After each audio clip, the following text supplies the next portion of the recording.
Hi,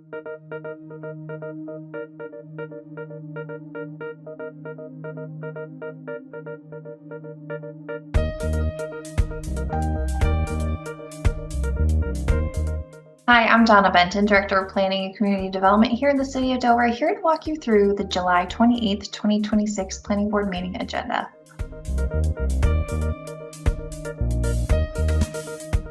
First, under old business is a site plan amendment for John and Maggie Randolph. This is over on Uncommon Drive, which you can see here, which is off of Back River Road.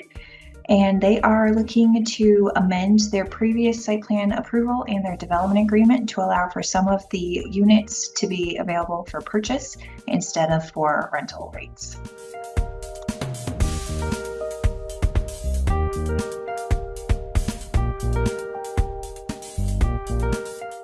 Also under old business, we have a conditional use permit request at 7 Church Street. You can see here, and they are looking to construct an attached 2-car garage within the 10-foot setback, including a carport here.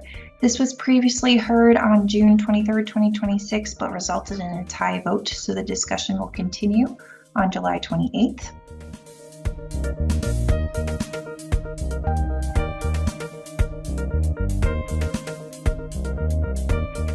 First, under new business is a minor subdivision for Daniel G. Gabriel Trust, and this is located at 260 Dover Point Road. You can see Dover Point Road along here, and they are proposing a new lot line here, which would subdivide this parent lot into 2 parcel areas. The first would be about 0.464 acres, and the second would be about 0.471 acres.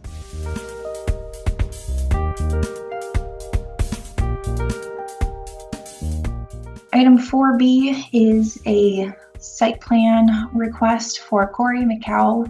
This is at 89 Stark Avenue. The planning board previously had endorsed transfer development rights to be utilized on this site.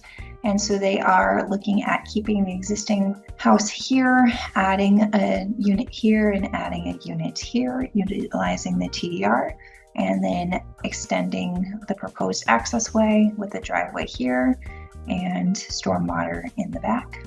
Here are renderings of what those homes may look like.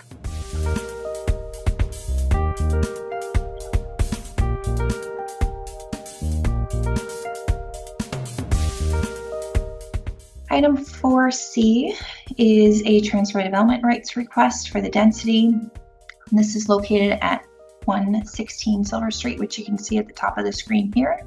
The idea is that they would take the existing structure and have 4 units in the existing house and 2 units, 1 duplex unit in the rear here.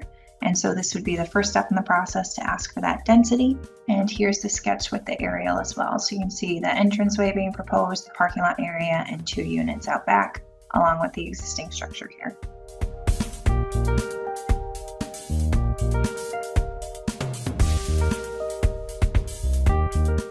Item 4D on the agenda is review and possible posting of amendments to Chapter 170, which is our zoning ordinance.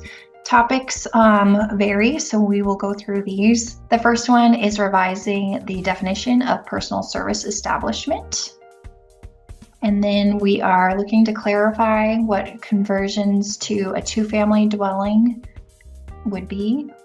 And then number 4 is looking at the flood insurance remap and just explaining that they are occasionally amended by FEMA. And then adding in a new definition or revising the definition for transfer development rights, which goes hand in hand with the transfer development right ordinance changes that we'll get into in a little bit. Next one is adding in a definition for undeveloped area, also due to the TDR adjustments that are recommended by that subcommittee that has worked over the last 18 months on looking at the transfer development rights ordinance. Same with these changes to the tables. 8 and 9 are kind of carryovers from last year. We made these changes to the different tables last year. We missed Gateway and Kachika Waterfront District, so we're adding in those, that those buildings would have to be solar ready. And then adding in the transfer development rights as a permitted use if certain criteria are met and the planning board decides to allow for it on the individual district table. So you can see that here for R40, R20, R12, RMSU, RMU, and then this one is for the hospital district, office district.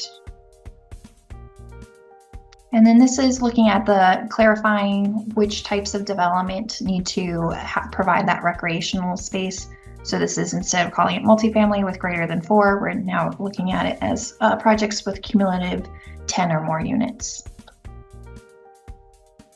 We also are proposing some changes to the swimming pool ordinance regarding enclosures and fencing. And then customary home occupations, here we have some amendments clarifying what's accessory, what's allowed, the displays, and then allowing for food operations more specifically. And this would now allow for bakeries, which haven't been provided for in the past. And off-street parking, and then personal vehicles. And then revising the non-environmental conditional use permit criteria. It was all of these, and then we are proposing that we change it to these. And then for the accessory dwelling unit changes, we're looking to clarify how we measure the 950 square feet maximum. And then state statute changed, so now it's just the water and sewer utilities have to be on this single bill, but electric can be separate. And then we get to the bulk of the amendments for the transfer development rights ordinance here with this amendment. So in general, the subcommittee reviewed these and wanted to ensure that the transfer development rights requests were really site specific and zoning district specific with different criteria. So they've added in different criteria. They've clarified the different process and have really made it more specific so that developers know kind of what's expected earlier on, and that the planning board has more concrete criteria in making their decisions. So that was the goals of these amendments.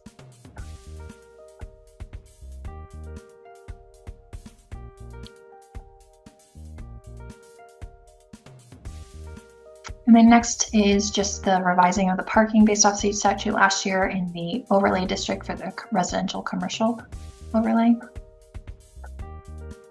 to 1, and then just clarifying the mixed use commercial use development, any development which proposes 3 or more dwelling units. And then changing waivers in 170 to relief. So that wraps up the proposed amendments. The process is for the planning board to review these, decide if they want to post them. If they do decide to post them, then we would be holding, we'd be sending out a citywide mailing, holding public hearings. Then the planning board could make a recommendation to city council, and then the amendments would go to city council for review, public hearings, and possible adoption.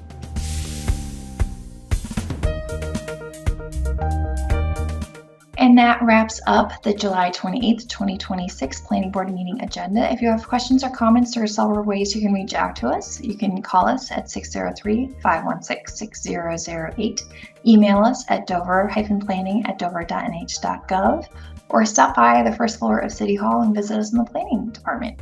Any questions or comments received before 4 p.m. the night of the meeting will be shared with the planning board if you'd like. Thanks, and I hope you found this helpful.